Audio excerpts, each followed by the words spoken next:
अच्छा मारा है। हाँ खतरनाक मारा है। चलो फाइनली 2-1 हो चुका है। गेम इंटरेस्टिंग बन रहा है। ये वाला राउंड भी मैं जीत गया था, बट मैंने सोचा कि चलो कोई ना, जाने दो ऐसा। अच्छा लेफ्ट राइट हो रहा था इस वाले राउंड। हाँ इस राउंड में कुछ समझा नहीं, मेरा दिमाग हैंग हो गया था।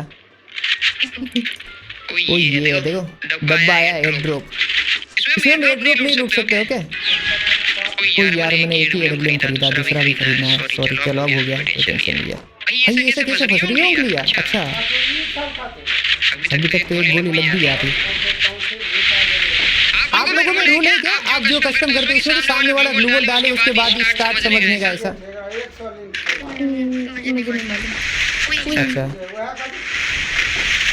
ये 165 मेरे को मार दिया, पता नहीं कहाँ से गोली आके मेरे को लगी, बट 165 लग भी गया। मैंने भी मारा। पता नहीं 165 लगा। आप भी है करो नहीं नहीं ना। अरे